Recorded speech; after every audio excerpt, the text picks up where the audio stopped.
इसलिए अमरनाथ है, और आप विश्वलोक के नाथ हैं, इसलिए विश्वनाथ हैं। आपके रूप कई हैं, आप कभी जगन्नाथ हैं तो कभी विश्वनाथ हैं। आप कभी बलभद्र हैं तो आप ही स्वयं द्वारकाधीश हैं। आपके रूप कई हैं बाबा, मैं सभी रूपों में आपको नमन करता हूं। बाबा कभी आप श्याम बाबा बन जाते हैं तो भक्त के जिस प्रकार देखने मात्र से आप उसके उसी प्रकार का दर्शन देते हैं, इसमें संशय नहीं है। तो बाबा आप अपनी अखंड कृपा बनाए रखिए। इसी के साथ हम लोग यही प्रार्थना करते हुए आज की कथा आगे की ओर ले जाएंगे।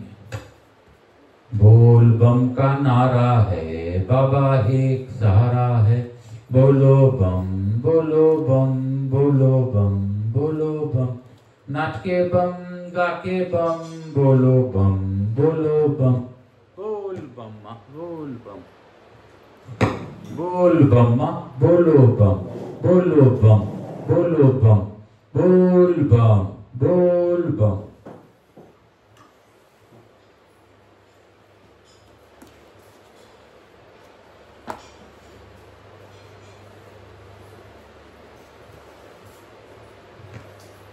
हम लोगों ने कल की कथा पढ़ी थी। देवताओं ने मांडव्य मुनि के सूली से उतार कर कहा, मुने आपने जो शाप दिया था वह आपका वचन सत्य किया गया। सूर्य की किरणों के स्पर्श से वह कोढ़ी ब्राह्मण मर गया।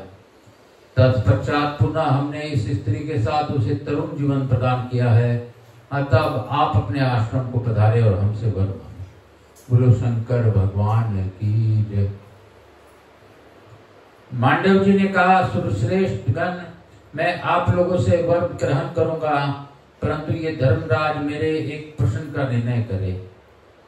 संसार में समस्त प्राणियों के लिए सुख और दुख के रूप में उनके पूर्व जन्म का शुभाशुभ कर्म ही उपस्थित होता। यह सर्वथा सत्य है। मैंने इस लोक या परलोक में कौन सा पातक किया है जिससे मुझे ऐसी वेदना प्राप्त हुई और किसी प्रकार भी मृत्यु नहीं हुई।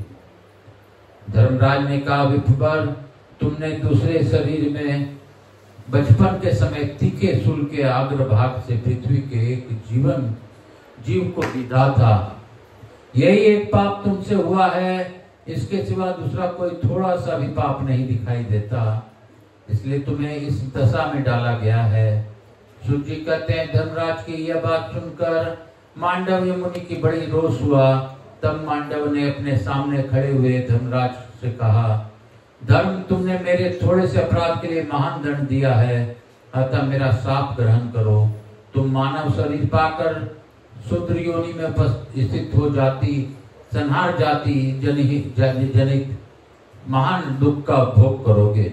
तथा आज से मैंने समस्त देहधारियों के लिए व्यवस्था कर दी है कि 8 वर्ष से ऊपर का मनुष्य अपने निंदित कर्म के कारण दंड का भागी होगा।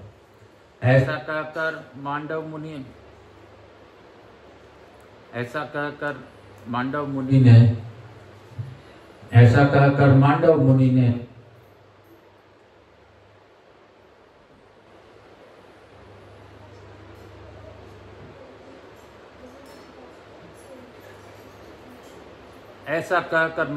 ने सूली की पीड़ा से मुक्त हो अभीष्ट दिशा की ओर चल दिए।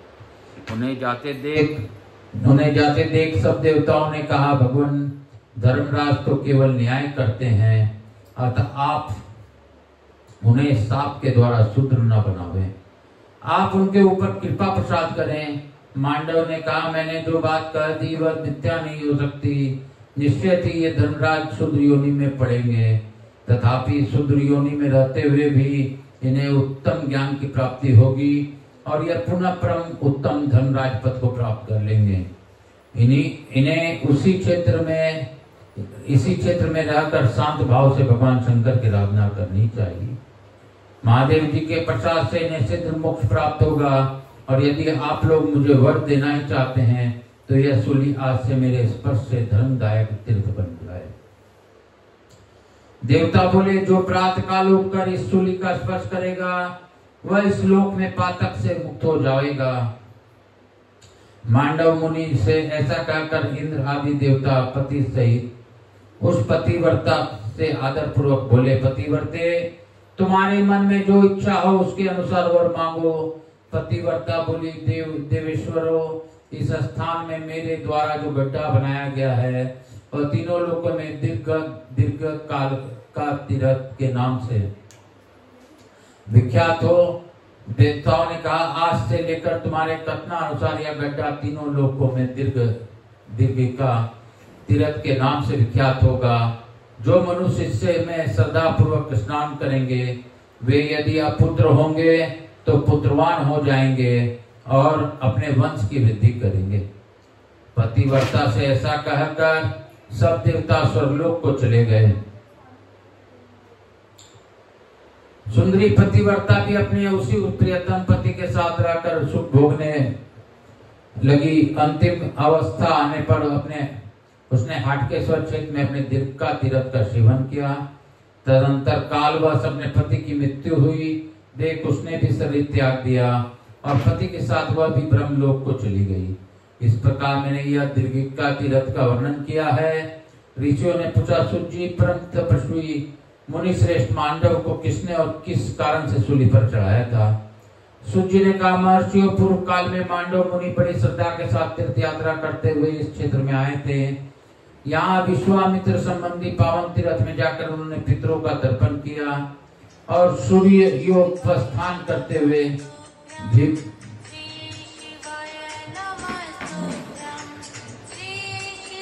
सूर्य मांडव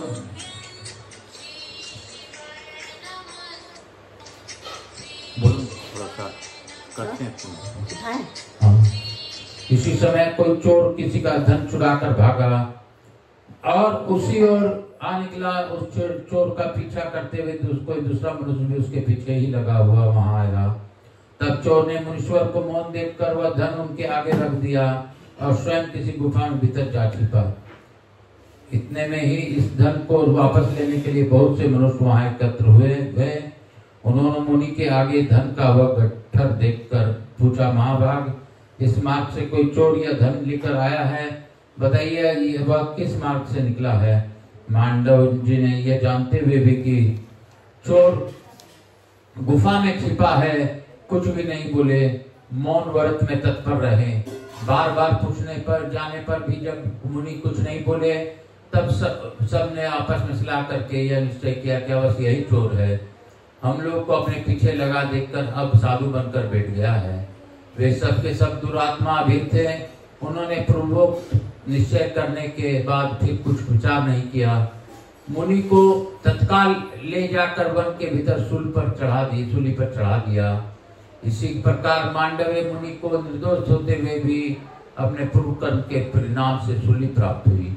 बोलो शंकर भगवान की जय। काल हर दुख हर दारिद्र कष्ट हर हर महादेव, हर हर महादेव। काल हर दुख हर दारिद्र कष्ट हर हर महादेव। बोल बम का नारा है, बाबा एक सहारा है। बोल बम में संदेशा है, ब्रह्मा विष्णु महेश एका है। बोल बम बोलो बम, नाच के बम, गा के बम, बोल बम बोल बम। हे भोला कभी तू है राम, हे बम बाबा कभी तू है श्याम। हे भोला कभी राम बन के, कभी श्याम बन के, कभी जगन्नाथ बन के, कभी विश्वनाथ बन के चले आना प्रभु जी, चले आना, चले आना भोले जी, चले आना। साथ में गोरा को लेके, साथ में नंदी सवार होके, साथ में गणपति और कार्तिकेय जी को लाना, साथ में शुभ लाभ रिद्धि सिद्धि को लाना। चले आना बाबा हमारे द्वारे चले आना, चले आना, बाबा हमारे द्वारे चले आना। कभी राम बन के, कभी श्याम बन के, कभी भोला बन के चले आना, प्रभु जी चले आना, चले आना, प्रभु जी चले आना। इसी भाव के साथ आज की हम लोग लघु आरती करते हुए इस कथा का यहीं पे विराम करेंगे।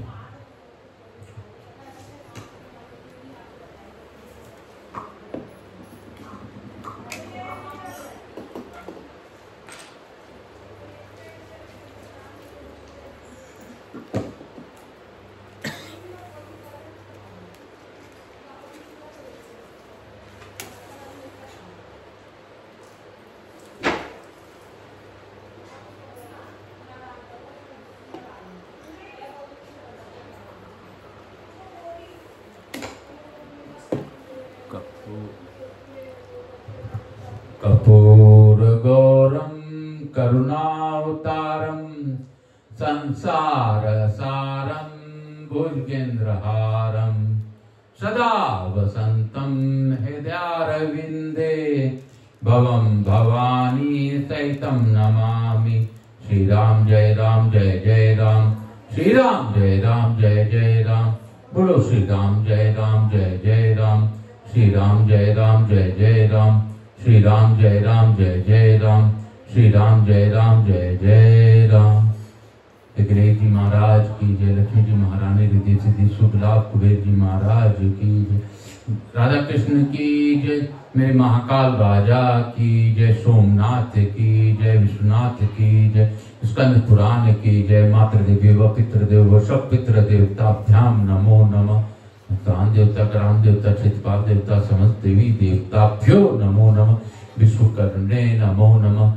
हर हर महादेव, हर हर महादेव। शीतलीकरण हम करिष्येत, अर्घा आरती, अर्घा आरती समर्पियेत। हर हर महादेव, हर हर महादेव। अर्घा आरती आरती समर्पियेत। हर हर महादेव। हे बाबा, आज की कथा में आपके श्री चरणों में अर्पण करता हूँ और आपसे यही प्रार्थना करता हूँ कि हे बाबा, हे बाबा, हे बाबा, आपसे यही प्रार्थना करता हूँ, आपसे यही प्रार्थना करता हूँ कि हे भोलेनाथ, हे विश्वनाथ, हे काशी विश्वनाथ, आप अपनी अखंड कृपा हम सभी पर बनाए रखें। मैं यही प्रार्थना करते हुए सभी देवी देवताओं को प्रणाम करता हूँ और प्रार्थना पूर्वक निवेदन करता हूँ कि हे गणेश जी महाराज, हे लक्ष्मी जी महाराज, हे रिद्धि सिद्धि जी, हे शुभ लाभ जी, हे कुबेर जी महाराज, आप हमारे यहाँ रहकर सभी पर आशीर्वाद बनाते हुए हमारे यहाँ रहकर अखंड कृपा बनाए रखें। अवायक समस्त देवी देवताओं से अनुरोध करता हूँ कि आप सभी लोगों को आशीर्वाद प्रदान कर पुनः बुलाने पर पधार कर आशीर्वाद दें। मैं अपने भोलेनाथ मैया पार्वती को धन्यवाद देते हुए यही कहूंगा कि बाबा, आप जिस प्रकार इस कथा का श्रवण कर रहे हैं और हम लोगों को करवा रहे हैं और मेरे माध्यम से लोग कर रहे हैं, उन सभी लोगों को कृपा बनी रहे। हे बाबा, हम तो सच में आपकी कृपा है तो हमें कथा सुनने को मिल रही है, नहीं तो हम तो एक प्राणी है, हमें कथा और हम कथा कहाँ श्रवण कर पाते। लेकिन अल्प अल्प कथा में प्रतिदिन कुछ ना कुछ हमें ज्ञान प्राप्त होता है, या आपका ही पूर्ण आशीर्वाद है। हर हर महादेव। सबका कृपा करें बाबा। कालहर, दुखहर, दारिधर, कष्टहर, हर हर महादेव। शंभो शंभो।